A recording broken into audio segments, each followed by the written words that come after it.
উবাইদা ইবনুল জাররাহ রাদিয়াল্লাহু তাআলা আনহু একজন জলিলুল কদর সাহাবী, বিশিষ্ট সাহাবী, বয়স মাত্র 20 বছর। জোরে আওয়াজ দিয়ে এখন কত বছর? আরো জোরে বলেন। 20 বছর হইল তার বয়স।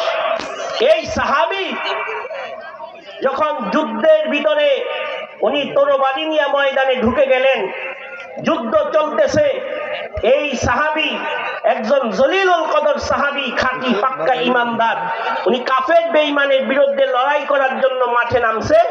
এমন সময় তাকায়া দেখে যেই ইসলাম রক্ষার জন্য আবু উবাইদা মাঠে নামছে, ওই ইসলামকে ধ্বংস করার জন্য তার জন্মদাতা পিতা মুসলমানদের বিরুদ্ধে, ইমানদারের বিরুদ্ধে ময়দানে নামছে। বেশ কি ছুটছে না লাগছে? আরো জোরে কান। আপনাদের কি বুঝতে কষ্ট হচ্ছে? তাফসীরের কথা। আবু উবাইদা ইবনুল জাররাহ ডাক দিয়া কয়, ব্যাপার কি? আসলাম যুদ্ধ করতে বেঈমানের বিরুদ্ধে, আইসা দেখি নিজের পিতাই বেঈমানের পক্ষে। হ্যাঁ, নিজের পিতাই বেঈমানের পক্ষে। আবু উবাইদা ইবনুল জাররাহ এবার তরবারি নিজের খাপের ভিতরে ঢুকায়া ময়দানের ভিতরে দাঁড়ায় চিন্তা করতেছে, যুদ্ধ পরে করমু, আগে নিজের বাপের লগে হিসাব কিতাবটা বুঝা লই। আল্লাহু আকবার।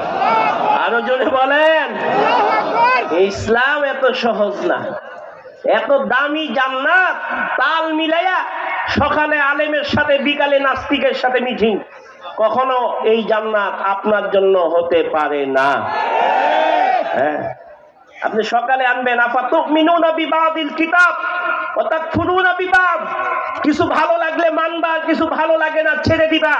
তুমি মুমিন হতে পারো নাই, এমন দামি জান্নাত তোমার মতো মুনাফিকের জন্য তৈরি হয় নাই। আবু উবাইদা ইবনুল জাররাহ রাদিয়াল্লাহু তাআলা আনহু তরবারি ভিতরে ঢুকাইয়া পিছন দিক থেকে দৌড়াইয়া নিজের বাবার কলার দইরা টানতে টানতে ময়দানের বার করে নিয়ে আইছে। ময়দানে বাহিরে নিয়ে আসছে। বাহিরে নিয়ে আসার পরে এবার আবু উবাইদা ইবনুল জাররাহ ডাক দেখা, আব্বা, যে ইসলাম রক্ষার জন্য আমি জমিনে আসছি, ময়দানে আসছি, আর ওই ইসলাম ধ্বংস করার জন্য আপনি ময়দানে আসছেন, সময় আছে, এখনো ময়দান থেকে বের হন, না হয় কিন্তু আমি আব্বা টাব্বা চিনতাম না। মনে বলতে হবে আল্লাহু আকবার। ভাইয়েরা আমার, বন্ধুরা আমার, আবু উবাইদা ইবনুল জাররাহ রাদিয়াল্লাহু তাআলা আনহু ডাক দেখা, আব্বা,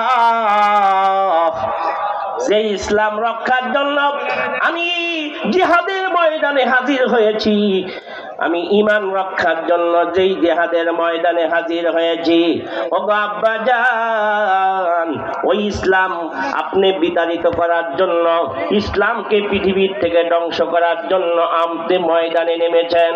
আপনি চলে যান, যান, বাড়ি চলে যান। যদি বাড়ি না যান তাহলে আপনারে জানায়া দেই, আমি আব্বা টাব্বা কিন্তু মানব না। এই জিহাদের ময়দান কোন আব্বা ছেলের পরিচয় নয়, এই জিহাদের ময়দান হলো কাফের আর ইমানদারের পরিচয়। আরো জোরে